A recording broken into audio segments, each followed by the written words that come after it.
Hi friends, welcome back to my channel. ఈరోజు మనం సేమియా చేస్తున్నాం. ఈ సేమియాలో మెయిన్గా మిల్క్ అండ్ గీ వీటితోనే టేస్ట్ వస్తుంది సేమియాకి. సో లేట్ చేయకుండా ప్రాసెస్లోకి అయితే వెళ్ళిపోదాం. ఫస్ట్ ఒక బౌల్ తీసుకొని అందులో గీ వేసి వేడి చేద్దాం. గీ వేడిన తర్వాత డ్రై ఫ్రూట్స్ వేసుకొని వేయించుకుందాం.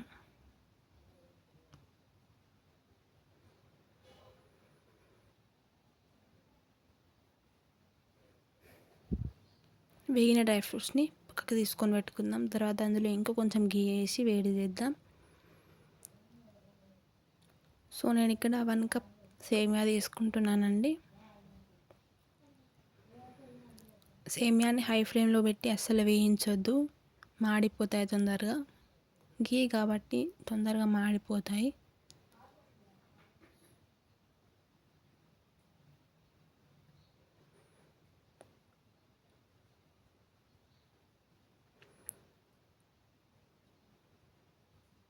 ఇక్కడ నేను సేమియా వేగేలోపే పక్కకి మిల్క్ కూడా వేడి చేస్తున్నాను, ఎందుకంటే తొందరగా అయిపోతుందని.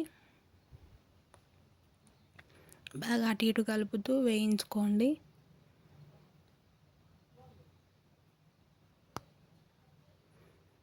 సో మిల్క్ కూడా వేడైపోయినాయి.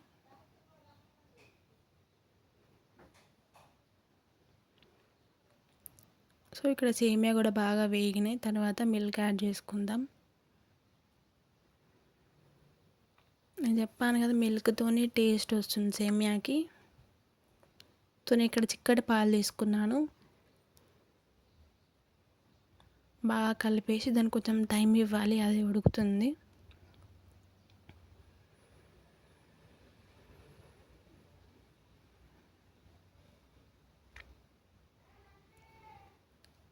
ఇందులో యాలకుల పొడి ఇస్తున్నాను నేను.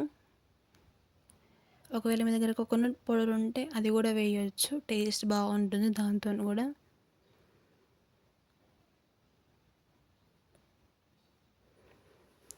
సేమియా బాగా ఉడకాలి. అంటే సేమియా ఉడకకముందు షుగర్ వేస్తే ఏమవుతుందంటే సేమియా ఉడకదు. కొందరు ఉడకకముందే షుగర్ వేస్తారు, అట్లా వేయొద్దు.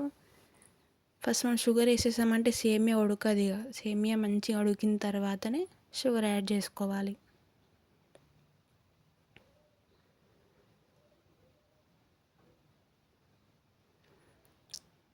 మిల్క్ అంతా దగ్గరకు అవుతుంది సేమియా ఉడికిన తర్వాత.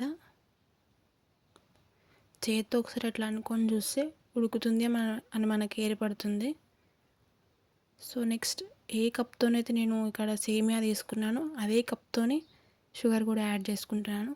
ఒకవేళ స్వీట్ మేము తక్కువ తింటాం అని అనుకునే వాళ్ళైతే దాంతో 1/2 కప్ షుగర్ తీసుకోండి. లేదు మేము కరెక్ట్గానే తింటాం అంటే ఎక్కువ తినే వాళ్ళైతే 1 కప్ తీసుకోండి.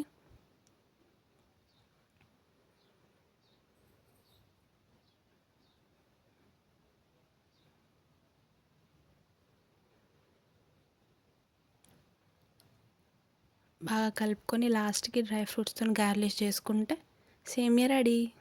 లైక్ చేయండి, షేర్ చేయండి, సబ్స్క్రైబ్ చేయండి. Thank you.